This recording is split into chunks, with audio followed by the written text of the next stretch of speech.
সেদিন ছিল কোজাগরী পূর্ণিমা। ঘরে ঘরে লক্ষ্মী পুজো, বারোয়ারি পুজো তো আছেই। চাঁদের আলো আর কৃত্রিম আলোকসজ্জায় ঝলমল করছে শহর। এই প্রথম আমি উত্তরবঙ্গে বেড়াতে এসেছি। আমি উঠেছিলাম ধর্মশালায়, দুবেলা বাইরেই খেয়ে নিতাম। সেদিনও রাত 9টার পর একটা হোটেলে ঢুকেছিলাম। হোটেলের রান্না ভালো, রকমারি পদ পাওয়া যায়।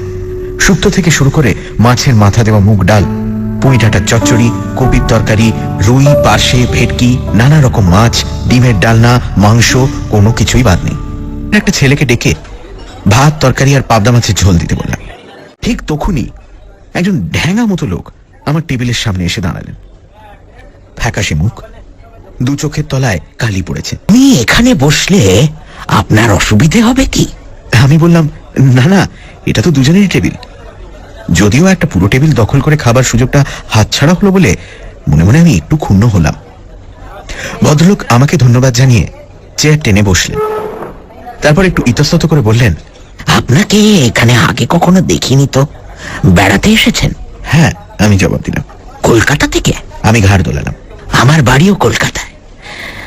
হ্যাঁ, গত 7 বছরে একবারও যাওয়া হয়ে ওঠেনি। কলকাতার কোথায় আপনার বাড়ি?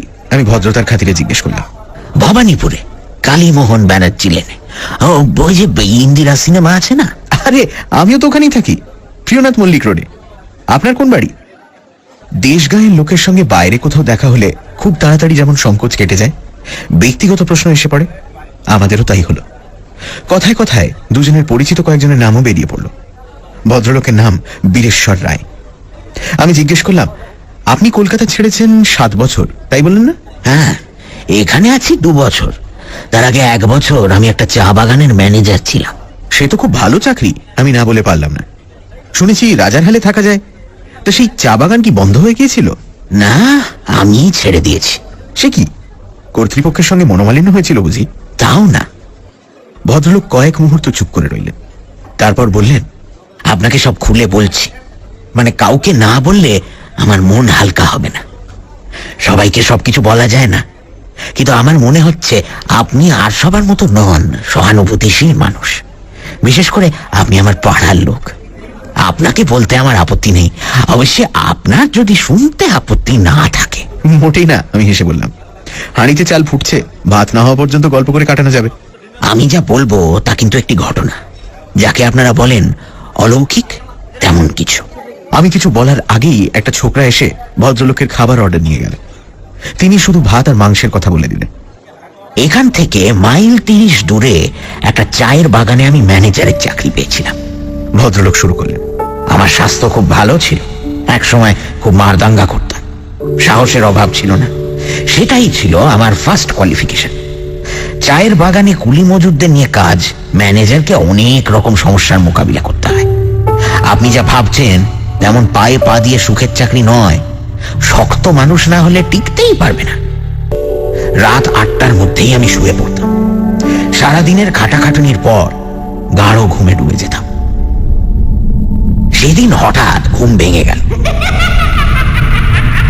বাইরে থেকে কার যেন হাসি ভেসে আসছে। আমি অবাক হল, এত রাত্রে কে হাসে? এখানে লোকজন নেই, তাছাড়া এই জায়গাটা চা বাগানের সম্পত্তি। বিনা অনুমতিতে বাইরের লোকের এখানে আসা নিষেধ।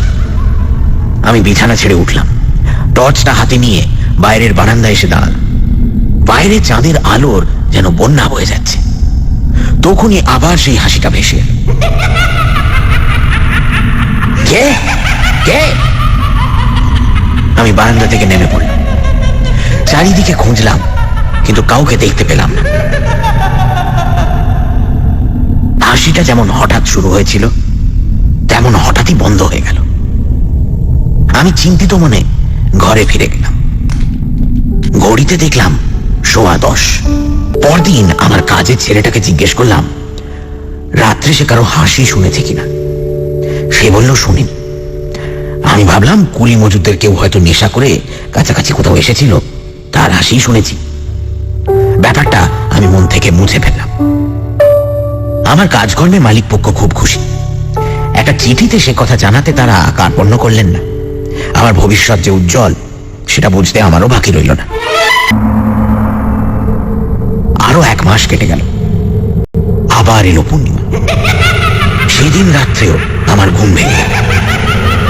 বিছানায় শুয়ে শুয়ে শুনতে পেলাম সেই হাসির শব্দ। ঘড়িতে দেখলাম রাত 10টা।